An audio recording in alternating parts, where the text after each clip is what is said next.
Bonjour à tous et à toutes, j'espère que vous allez bien.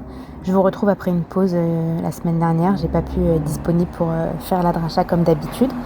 Donc cette semaine, c'est la parashat Ekev. Je pense qu'on est beaucoup à avoir passé une semaine qui a été bouleversée par la disparition de Nathan Fitoussi, qui était un soldat de Tsahal et qui a perdu la vie d'une manière dramatique. Et j'aimerais lui dédier cette semaine cette dracha. J'ai regardé un peu son isped sur les réseaux sociaux, c'était vraiment bouleversant. Et il a une famille qui est pleine de émouna et particulièrement digne et forte et inspirante. Et je leur souhaite beaucoup de courage et beaucoup de force dans cette épreuve. Voilà, donc cette semaine, la dracha, elle est pour son Ilou Nishmat, Nathan Fitoussi. Donc pour la parashat Ekev, pour resituer un peu le contexte, on est dans le Sefer Devarim. On est dans la 3e paracha du Sefer Devarim. Et en fait, le Sefer Devarim, comme on a vu depuis le début, c'est un peu le testament verbal de Moshe. Ça veut dire qu'il n'y a plus vraiment d'événements qui se passent. Il y a Moshe qui est à l'entrée d'Eretz Israël et qui va parler au peuple, soit en leur rappelant des événements qui ont eu lieu, soit en leur faisant des recommandations, soit en leur délivrant des mitzvot dont ils n'ont pas encore eu connaissance. Enfin, en tout cas, c'est un petit peu un package de départ qui veut leur donner une sorte de tzedala derrière, comme on dit quand quelqu'un il va partir en voyage. C'est une mitzvah de donner à manger avant qu'il parte en voyage, tzedala derrière, ça s'appelle. Et c'est un peu l'idée là, un peu l'idée de leur donner des munitions spirituelles et morales pour la suite du chemin.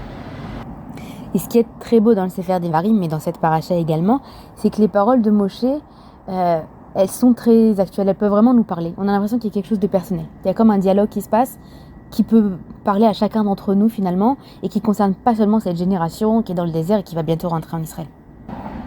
Et le premier élément important de la paracha, c'est la notion d'oubli. Depuis le début du Sefer Devarim, Moshe met beaucoup en garde le peuple contre le risque de l'oubli. En réalité, il est lucide sur le fait que tout ce qu'ils ont vécu jusqu'à maintenant, l'Égypte, la sortie d'Égypte, le désert, les miracles, etc., tout ça, ça appartenait à une certaine génération qui peu à peu va disparaître. Et il y a un risque réel que la nouvelle génération, en entrant en Israël, oublie ce qui s'est passé. Et du coup, il y a énormément de rappels dans le texte par rapport à l'oubli. Attention, n'oubliez pas. Rappelez-vous. Gardez-le avec vous. Gardez ces événements. Rappelez-les. Le texte nous dit Zachor, Tiskor et Asher Asa Hashem Elokecha les Paro le Chol Mitzrayim. Rappelle-toi de ce qu'Hashem, ton Dieu, a fait à Paro et à toute l'Égypte. Les Zacharta et Kol Aderech Asher Olichecha Hashem. Et tu te rappelleras de tout le chemin par lequel Hashem t'a fait passer. Ze Baim Shana Bamidbar, pendant 40 ans dans le désert. Ishamer Lecha Pentishkar. Garde-le bien de peur que tu l'oublies. Et c'est vrai que quand on y réfléchit, l'oubli, c'est vraiment un enjeu majeur dans l'histoire de notre religion et de notre peuple.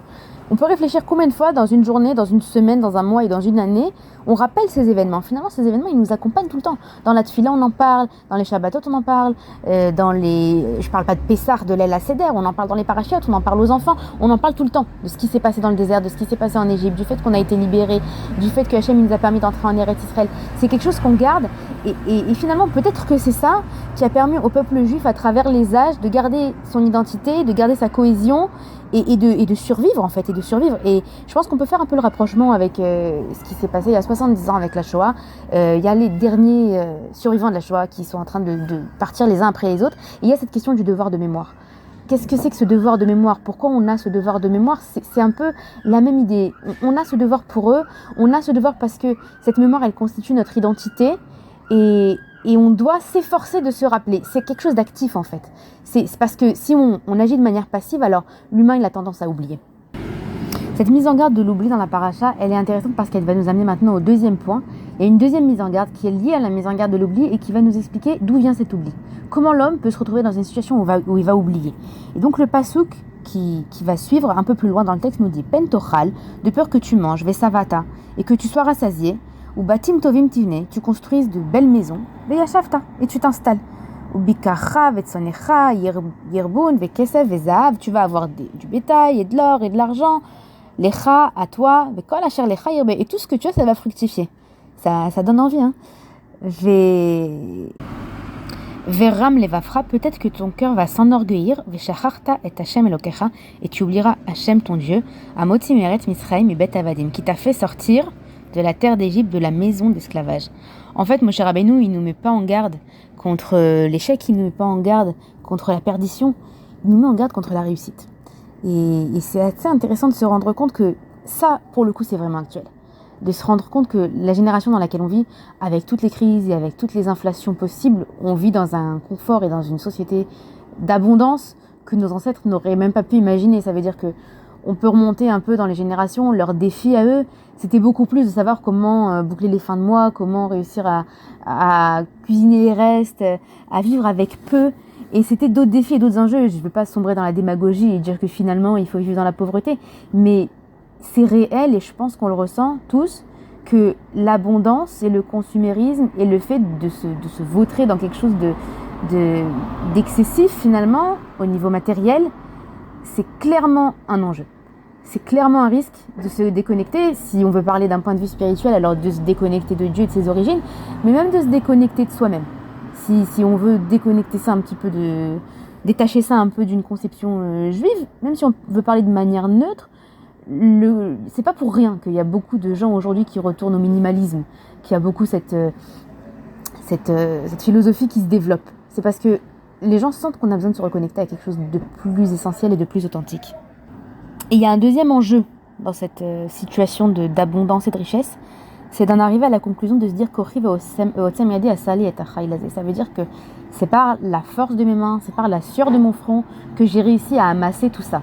Et donc finalement, de s'imaginer que tout ce qu'on a, c'est parce qu'on a beaucoup travaillé plus pour gagner plus, c'est parce qu'on le mérite, et que du coup, on n'a plus aucun lien avec Dieu. Et je pense qu'il y a beaucoup de personnes âgées avec qui j'ai déjà discuté, quand ils font un zoom out sur leur vie et sur leur parcours, même des gens qui ont très bien réussi, très souvent ils disent en fait, je me rends compte, les plus grandes réussites que j'ai eues dans ma vie, c'est des choses que j'avais absolument pas préméditées. C'est des choses sur lesquelles j'ai le sentiment avec le recul, quand je regarde l'image dans sa globalité, qu'il fallait que je sois là à ce moment-là, mais que moi j'avais pas prévu d'y être. Et qu'en fait c'est Dieu comme un pion qui m'a pris et qui m'a mis là, dans cette situation, avec ces rencontres, à ce moment-là, et j'étais l'homme de la situation et c'est comme ça que j'ai réussi. Et je pense que c'est très inspirant de toujours se rappeler ça, de toujours se rappeler que les réussites qu'on peut avoir, elles doivent pas nous déconnecter de Dieu, elles doivent pas nous déconnecter de nous-mêmes, et de l'essentiel finalement de la vie. Et dans cette paracha, on a aussi un passage que l'on connaît bien, c'est un des passages du Birkat Hamazon. On le voit la première fois dans la parashat Ekev. Ve'achalta ve'savata u've'rachta et Hashem Elokecha. Ces trois étapes, c'est extrêmement profond et important comme message finalement. Ve'achalta et tu vas manger. Ve'savata et tu vas être rassasié. U've'rachta et Hashem Elokecha. Et tu vas bénir, tu vas remercier Hashem ton Dieu. Chacun de ces mots, c'est un miracle en fait. Ve'achalta, tu vas manger à ta faim, tu vas manger ce dont tu as besoin, tu vas manger quelque chose qui est bon pour toi. Ve'savata, et tu vas être rassasié, tu vas pas souffrir d'anorexie, tu vas pas souffrir de boulimie, tu vas pas souffrir de problématiques alimentaires, de vision de ton corps. On est tous dans une lutte avec la nourriture, on a tous un rapport qui est pas forcément sain avec l'alimentation. Donc le fait de pouvoir dire, tu vas manger quelque chose, tu vas être rassasié de ce que tu as mangé, tu vas pas sentir que tu as mangé trop et que tu vas éclater, tu vas pas sentir que tu as encore faim et que tu n'as pas assez mangé. Et tout ça, tu vas le relier à quoi? Tu vas le relier au fait de remercier Hachem de t'avoir donné cette opportunité, de t'avoir donné cette possibilité. C'est ça la bracha la plus essentielle de l'alimentaire finalement. Le Rav Shimshon Raphaël Hirsch dit une phrase que j'ai beaucoup aimée. Il dit « Lama d'Israël a fait b'mifran ha'isurim ». De manière générale, le peuple juif a bien su résister à l'épreuve, aux épreuves. Le peuple juif a bien su résister aux épreuves qu'il a traversées. Seulement, de manière très rare, cependant, il a réussi à vivre avec le bonheur. Il a réussi à affronter le bonheur, finalement. On est un peuple un peu de névrosé. Et cette question dont on a parlé tout à l'heure de vivre avec l'abondance. De vivre avec l'abondance, de vivre avec la richesse, de vivre avec le bonheur, c'est aussi un défi et c'est aussi un enjeu. Et Moshe veut mettre en garde le peuple juif à l'entrée d'Eretz Israël, que c'est ce qui risque de se produire. Et le Rav Sachs prolonge un peu cette idée en disant que finalement, si on analyse toutes les sociétés qui ont eu une croissance, qui ont eu un rayonnement dans le monde, et qui ont eu ensuite un déclin, et qui sont mortes, qui ont disparu, à chaque fois, au moment de leur rayonnement et au moment de leur croissance, c'était des moments aussi d'extrême abondance, des moments de richesse, des moments où finalement, le lien social se dissolu parce que l'individu commence à penser uniquement à lui, à son bien-être, à ce qu'il peut atteindre. Et c'est comme ça que la société tombe dans sa déchéance la plus totale.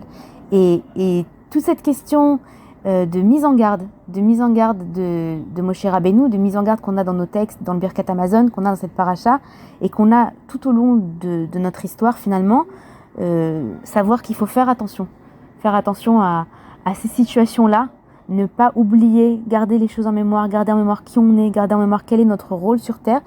Il dit qu'à l'échelle de l'humanité, c'est ça qui a permis de sauver le Ham Israël, de lui permettre de survivre à travers toutes les époques. Cette semaine, dans les Espedim de Nathan Fit aussi, ses sœurs racontaient à quel point c'était quelqu'un qui était imprégné de ces valeurs-là. C'était quelqu'un qui n'était pas du tout attaché à toutes les abondances, à tout ce que ce monde peut offrir. Finalement, lui, sa vie, c'était la prière. C'était un jeune homme qui aimait prier et qui se connectait avec Dieu dans sa prière. Et c'est d'ailleurs dans un moment de prière, juste après avoir fait la tefila de Harvit, que ce drame est survenu. C'est quelqu'un qui était d'une générosité totale, qui pensait tout le temps aux autres. Et quelqu'un de très attaché aussi à la terre d'Israël. À la terre d'Israël, pas pour l'abondance qu'elle peut apporter, mais pour ce que lui il peut apporter à la terre d'Israël. Qui était très très volontaire dans l'idée de protéger son peuple et de protéger l'âme Israël envers et contre tout. Alors voilà, j'aimerais que cette paracha soit l'Elou Nishmato, pour le réconfort de ses parents, et j'espère que Hachem va les aider à surmonter cette épreuve terrible. Je vous souhaite à tous Shabbat Shalom. J'espère que c'était audible, il y avait plus de bruit que d'habitude parce qu'on n'est pas à Jérusalem, on est à Paris. Voilà, je vous souhaite Shabbat Shalom et je vous retrouve la semaine prochaine.